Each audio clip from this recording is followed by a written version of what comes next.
Hi guys, it's me Liz with 143 Handmade. Welcome, welcome. I am working on a journal cover for my newest journal, and I am going to be using my coffee kit. So let's see, I've already prepped a bunch of the elements and whatnot, but I'm working on the cover now. Now I have this salvaged cover. It's all cleaned up. I've, sterilized it and all that good stuff, but it's, not super pretty anymore, but it's still strong.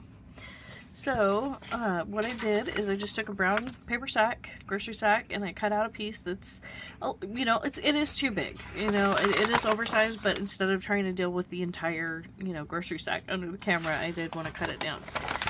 And so now what I'm going to do is I'm going to somewhat carefully, but I'm not like trying to control it, I'm just trying to make sure that I don't rip the edges. That is one benefit to doing this with a piece that is oversized, is that you don't have to worry about the edges as much. And so I'm going to kind of scrunch it up.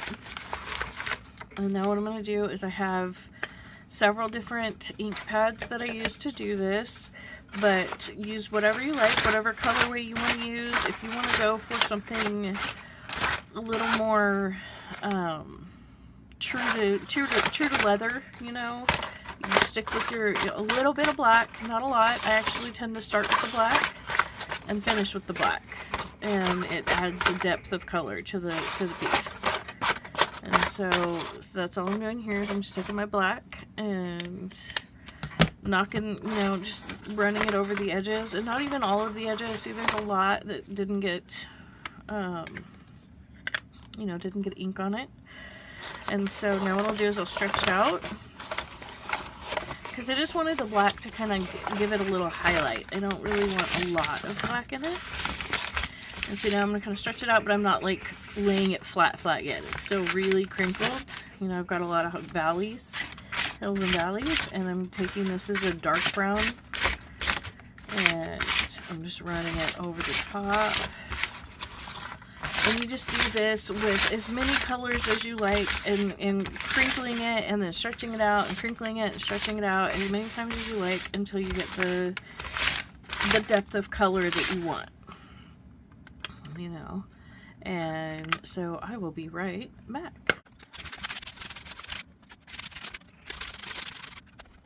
Step is you can get different waxes and things that are specifically made to do this, but if you're just experimenting and you're just kind of playing, if you have any kind of hand lotion or conditioner, this is hair conditioner that I'm using, anything like that, any hand lotion, anything that's meant to moisturize your skin or your hair is going to, I don't know exactly what it does, but there's a chemical reaction that occurs with the paper, and it softens it, and it does make it feel almost like it stays wet without being wet, just like just like we want lotion to do for our hands. That's what the lotion does for the paper. And it also moves the ink around. If you notice, I'm being gentle on this edge just because I did cut the paper down to a specific size, and so I don't want to just tear up the edge, but I want the edge to be nice and pliable when I get to it. And then I'm just going to smear it out, and it's okay that it looks, you can see the white on top. You won't in a minute. And just kind of bunch it up, work it in from both sides, and after this dries, I will be right back with you. And so what I'm going to do is I'm just going to roughly pull it down and wrap it like so. And then I'm not worried about making the corner properly right now. I'm just worried about giving myself a little bit of a crease, so that way I know, okay, that's kind of tight, so I want to be generous over here. Yeah, because I should have folded this side first. So that's what I will do now. Just to give myself that rough, wiggle room and everything. Now I'm going to go over to this side and give myself that crease. And then that way I can come in, slide the book cover out of the way, and I've got this crease here. And I don't need to be super perfect with it, but I do want to cut off the extra. Like so. I'm not worried about getting it a nice straight line, like with a, you know, excuse me, paper trimmer or anything like that. If you know, want to put that much effort into it, be my guest. And so I am a little bummed that I'm losing these original markings, but you know, that is the nature of the junk journal, right? Can't keep everything. Okay, I'm going to fold this over and again trim off this extra, leaving myself a good, you know, little bit to roll over. Maybe a scant inch, you know, just shy of an inch, right at about an inch, 3/4 of an inch, somewhere in that range. And I believe that's like 2 centimeters if you use that system. Somewhere in that area. Not a lot, but generous at the same time. I don't want to be skimpy. You know. Oh, I'm not gonna worry about it. I was about to clean that up, but no, I'm not gonna worry about it because I am gonna cover that edge. That edge will not be visible in the end, so I am not worried about it. So all I'm gonna do for this particular cover is glue on this inside here, right along the top of the book itself, along the cover, you know, the spine, as well as both covers. Just right on that edge. And then what I do is I go in and on the edge of the paper, I put another bead of glue.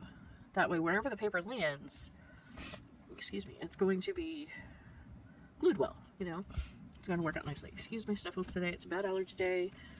I'm doing my best. So, there we go. And you can do, you know, the top down, top and bottom, and or work your way around. You know, it doesn't... There are proper orders and there are like methods that bookkeepers that have been doing this forever do, but you know, it's really just whatever feels good to you as you're learning, you know. And then you can learn, if you get passionate about it, you will learn the proper methods and you will learn more and you'll get those details, but you don't need those to get started. And so again, I'm just going to put glue along the edge of the cover itself, and that one I'm doing a really generous bead of glue along this back, you know, along this edge here. Because it won't go anywhere negative, you know, it will only help hold it on. Now this one is like, I do a little bit of a narrower bead of glue because it's right on the edge. But it's still a good bead of glue. I'm not being skimpy because I don't want to have to come back and mess with this. But at the same time, I also plan on putting another layer here, so I'm not overly concerned with it being perfect. So. And that is why I didn't do the corners first. If this was going to be the finished layer, then I would have done the corners in an entirely different method. So just throwing that out there. Okay, I'm going to come back to this corner and find it with my fingernail. So that way, as I pull this corner of the paper over, my fingernail really creases, you know, holds that down and creases that. That way I can get that good fold right there. And no, that was okay. I'm gonna lift this up and I'm gonna invert that fold. So I'm just tucking it in, so that way that goes under there. There we go, like so. And so on this side, I'm gonna go ahead and add just another dab of glue, just to really make sure that all holds well. Because like I said, I don't really have, like, this is exactly how I do it, because I am not, like I said, I'm not a master bookmaker. I love making books, but I don't have, you know, a 500-year-old family tradition of doing it in a particular way, either. As far as I am aware, there is nobody else in my family that has ever made a book. So, I mean, other than, like, kids' crafts, you know. And I do not love how that came together, but it works. And like I said, I'm going to come back and I'm going to cover this anyways. So I'm not going to waste my time being worried about it, or yours. So there we go. Messy and all. Just like that. Now, be warned with doing this Mamagami, you know, you get inky. You get all kinds of ink all over your hands, and that's just the way that it works.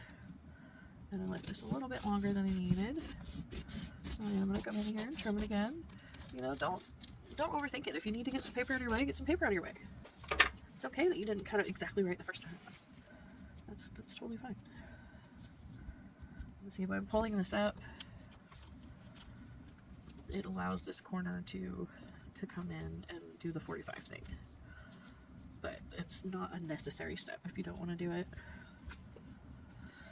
There we go. And gluing our last edge. And by doing the cover this way, it really does save a lot of stress and effort, because you're not gluing that other side. And so it's really just this little bit of gluing and you're done.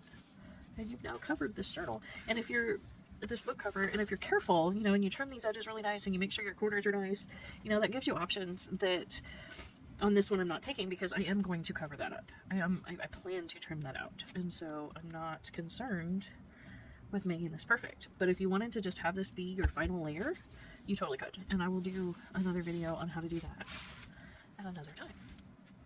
So there we go. Okay, so I think I'm just gonna let you guys go, and now that we've got our cover made, and I will see you again soon to start working on the pages. Thank you so much. I can't tell y'all how much I appreciate every single minute we spend together. I am, you know, hovering right at that 800 subscriber mark. Go ahead and check out my 800 subscriber giveaway if you haven't yet. And I still have a few more kits to give away over there. So thank you so much, and I will see you again soon to work on the pages.